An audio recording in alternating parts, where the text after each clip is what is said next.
Hello and welcome to Asiaville Hindi. मेरा नाम मोहम्मद ताहिर है और मैं यहाँ प्रेस क्लब में हूँ, जहाँ पर एक पब्लिक मीटिंग का आयोजन किया गया है। जो उमर खालिद हैं, जो जेएनयू के पीएचडी स्कॉलर थे, उनकी गिरफ्तारी को आज 1 साल हो चुका है और उसी के लिए कि वो अभी तक जो जेल में बंद है यूएपीए में, उसी को लेकर यहाँ पर एक पब्लिक मीटिंग का आयोजन किया गया था, जिसमें वरिष्ठ वकील प्रशांत भूषण और पत्रकार भरत भूषण, दिल्ली माइनॉरिटी के अध्यक्ष जफरुल इस्लाम खान, तो इस तरीके से यहाँ पर एक मीटिंग रखी गई।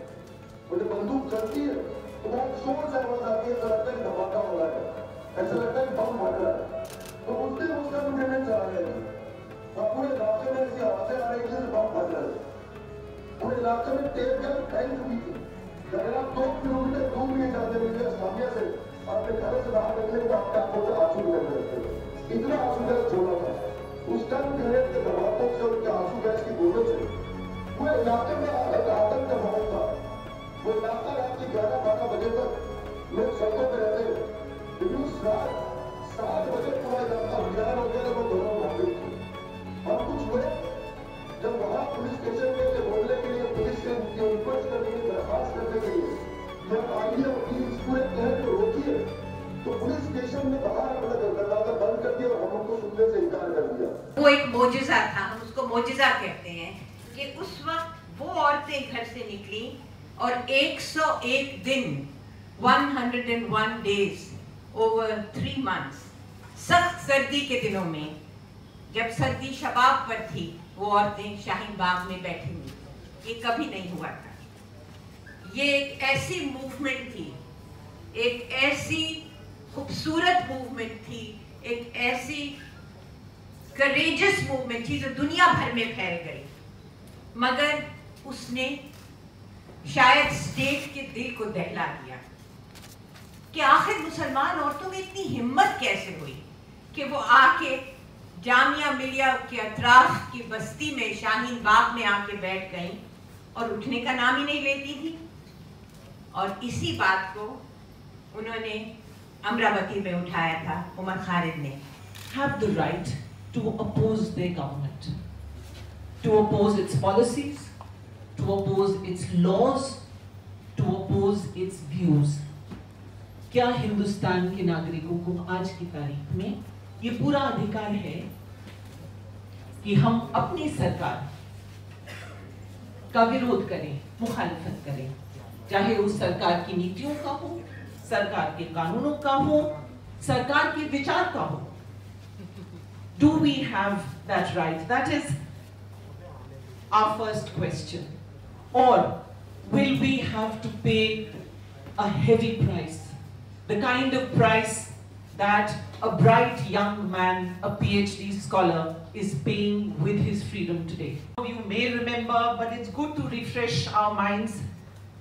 It was exactly a year ago today, on the 13th of September, that Umar Khalid was called in for questioning by the special cell of the Delhi police. After an entire day of interrogation, at night his lawyer came out and told the waiting friends and family that Umar will not come out. He had been arrested and he was subsequently charged as a key conspirator for having caused the Delhi riots. Exemplary protest, जिसमें कोई political party का कोई hand नहीं था, जिसमें दादियों ने, खासकर महिलाओं ने बढ़कर अगुवाई करी और जिसमें इस देश के बहुत बढ़िया उमर खालिद जैसे, नताशा नरवाल जैसी, देवांगना खालिद जैसी बहुत जिनको हम कहते हैं सबसे पब्लिक स्पिरिटेड यूथ ने उस प्रोटेस्ट की मदद करी। ये प्रोटेस्ट एग्जेम्पलरी कई मायने में थे। एक तो ये कि बिल्कुल नॉन वायलेंट थे, दूसरा इसमें संविधान को पढ़ा जा रहा था, संविधान लोगों को, यंग बच्चों को संविधान का मतलब समझाया जा रहा था, प्रियम्बल पढ़ा जा रहा था सब जगह। और ये प्रोटेस्ट थे एक ऐसे कानून के खिलाफ जो कई मायने में संविधान के खिलाफ था।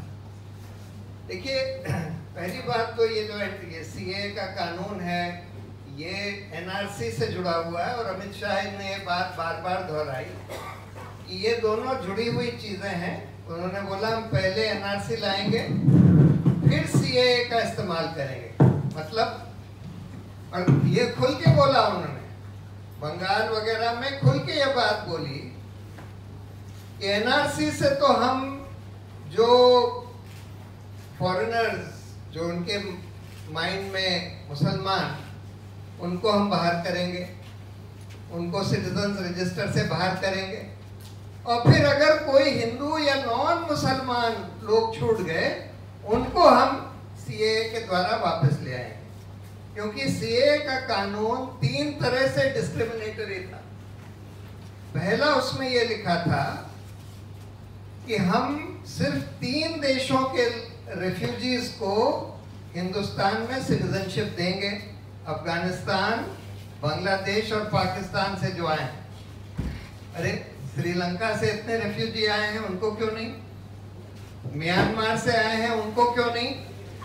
फिर उसमें लिखा था कि जो लोग रिलीजियस परसिक्यूशन से आए हैं सिर्फ उन्हीं को देंगे। अरे म्यांमार से एथनिक परसिक्यूशन से आए हैं, श्रीलंका में भी एथनिक परसिक्यूशन से आए हैं, श्रीलंका से, उनको क्यों नहीं? दूसरे देशों में से भी एथनिक परसिक्यूशन से आए हैं, उनको क्यों नहीं? और फिर उसमें ये लिखा था कि हम सिर्फ गैर मुस्लिम समुदाय से जो लोग आते हैं उन्हीं को सिटीजनशिप देंगे। तो बिल्कुल संविधान के खिलाफ था, डिस्क्रिमिनेटरी था, और इसलिए इसको मार रहे हैं कि तुम जय श्री राम बोलो।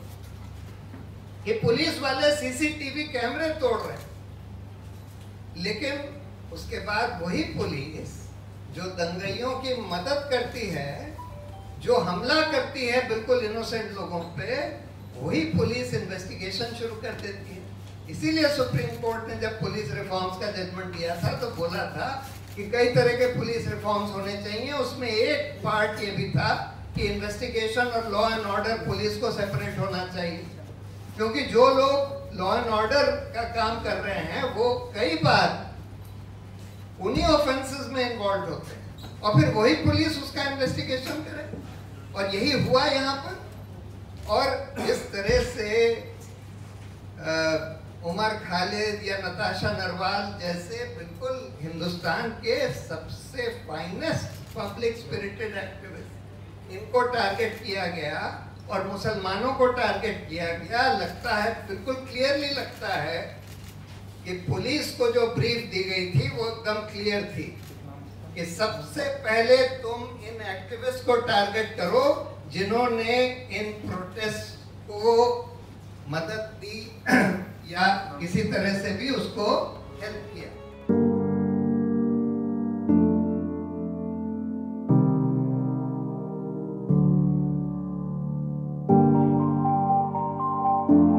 टीम्स को बाकायदा कॉन्स्पिरेटर और प्लानर उनका क्या बनाने की कोशिश की गई, और इस सिलसिले में मैं चूँकि उस वक्त कमीशन का चेयरमैन था तो मैंने पहले दिन से ये बात पुलिस को लिखना शुरू की। मेरे ख्याल में मैंने कुछ नहीं तो 8-10 नोटिस उनको भेजे हुए हैं, जिसका किसी का उन्होंने जवाब नहीं दिया।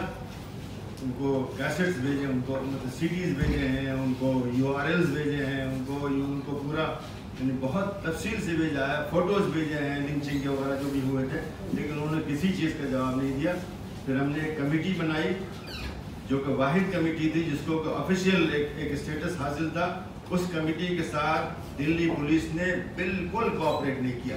सबको हमने लिखा था, चाहे वो DCP हो, चाहे वो पुलिस कमिश्नर हो, चाहे वो SHOs हो, सबको हमने लिखा था, लेकिन किसी ने बिल्कुल कुछ भी कोऑपरेट नहीं किया उन्होंने। उसके बाद भी वो रिपोर्ट आई जो कि इस वक्त तक मैं समझता हूँ शायद वाहिद रिपोर्ट है जो कि इस सिलसिले में कुछ ऑफिशियल उसकी हैसियत है। लेकिन पुलिस इस वक्त जो है दिल्ली हाई कोर्ट में जा चुकी है ये कहने के लिए कि ये ऑर्डर दिया जाए कि इस रिपोर्ट को किसी भी कोर्ट में पेश न किया जाए। ये अजीब व गरीब बात है। अगर आपके पास सारे हक़ाइक़ मौजूद हैं तो आपको डर किस बात का है? The story of this past year is not just the story of the gross misuse of police powers to persecute innocent men and women for their non-violent political opposition to government policy. But it is also the story of a massive cover-up to allow the guilty of the Delhi riots of 2020 to get away with their crimes scot-free. पूरे देश में शाहीन बाग मुश्किल इस सरकार के से थी कि वो शाहीन बाग से डील नहीं कर सकते थे, हाँ उसको डेमोनाइज कर सकते थे, और उसके लिए उन्होंने तरीका निकाला जिसमें उमर खालिद की अमरावती की स्पीच आपने सुनी। आपको बताऊं, उमर गिरफ्तारी से पहले, और ये जो प्रशांत भाई कह रहे थे कॉन्स्पिरेसी वाली बात, हम दोनों बिहार से एक साथ एक ही फ्लाइट में आए। वो कहीं और गए थे बिहार में सीए के लिए प्रोटेस्ट में, और मैं कहीं और था। हम लोगों ने बातें भी की, और मैं समझता हूं जितने भी लोगों से मैं उस दौर में जेएनयू के मिला, उसमें he was one of those brightest on contaminated mind. आप उस आदमी पर आरोप लगा रहे हो, और वैसे सैकड़ों लोगों पे, मीरान हैदर हमारे साथ काम करता था, रिलीफ का काम कर रहा था, अपने उसको यूएपीए जैसी चीज मानकर किया हुआ। हमारे टीचर कहते थे कि higher you go cooler we feel. तो आजकल मैं देखता हूं कि lower you go in terms of judiciary cooler you feel. ये फर्क आया है, इस फर्क को भी खत्म करने की जरूरत है। Thank you very much Farhad ji, thank you very much everybody in solidarity. Let's dedicate once again to all those unsung heroes of our times. They shall be out and दौर बदलेगा ये। शुक्रिया, जय हिंद। हमारे साथ हैं जसबीर कौर, जो एक सोशल एक्टिविस्ट हैं और यहाँ किसान आंदोलन में भी 9 महीने से पार्टिसिपेट कर रही हैं। ये यहाँ एक प्रवक्ता के रूप में प्रेस क्लब में आए थे। इन सब जसबीर जी, आज 1 साल हो गया है उमर खालिद की गिरफ्तारी को। जो CA NRC हुआ था उसमें बहुत सारे एक्टिविस्ट जो थे, स्टूडेंट्स भी उनमें थे, वो अरेस्ट किया गया। इस बारे में आपका क्या? देखिए, उमर खालिद को आज 1 साल हो गया पूरे गिरफ्तार हुए को।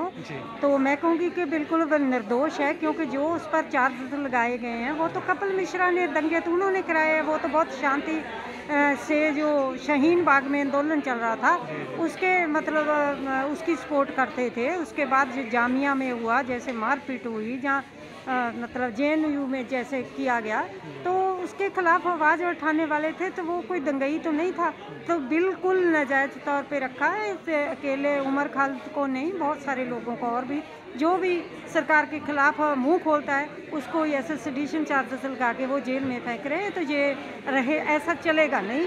हम लोग एक साथ रल के जितने भी लोग हैं, चाहे मुस्लिम हैं, हिंदू हैं, किसान हैं, मजदूर हैं, स्टूडेंट्स हैं, जितने भी तबके हैं, रल के लड़ेंगे। और ये जो सरकार जैसे कर रही है इसको बिल्कुल नहीं करने देंगे। तो आपको लगता है कि कुछ दिन बाद, अब नहीं तो जो ये केस चल रहा है, अभी हाई कोर्ट ने भी फटकार लगाई थी दिल्ली पुलिस को, तो वो जितने भी इसमें आरोपी जिनको बनाया गया स्टूडेंट्स है, वो आज ना कल बरी होंगे? बिल्कुल, ये तो हमारी उम्मीद है कि बरी तो वो होंगे, आज निकल तो बिल्कुल होंगे। ये तो उम्मीद के सारे ही चलता है। लेकिन हम कहेंगे कि ये जो कानून है ना, ये आज़ादी के पहले के बने हुए हैं ज़्यादा तो, क्योंकि वो तब तो हम अंग्रेज़ों के खिलाफ लड़ते थे। तो आज तो हमारा देश है ना, यहाँ डेमोक्रेसी है। तो ये डेमोक्रेसी देश में मतलब ये जो सरकार है, ये अपने आप को समझती है जैसे हम राजा हों, मालिक हों। वो मालिक नहीं है। डेमोक्रेसी में चुनी हुई सरकार जो केयर टेकर होती है, तो उनको अपना समझना चाहिए। बहुत शुक्रिया हमसे बातचीत करने के लिए। आप देख रहे थे एशिया विद हिंदी। शुक्रिया।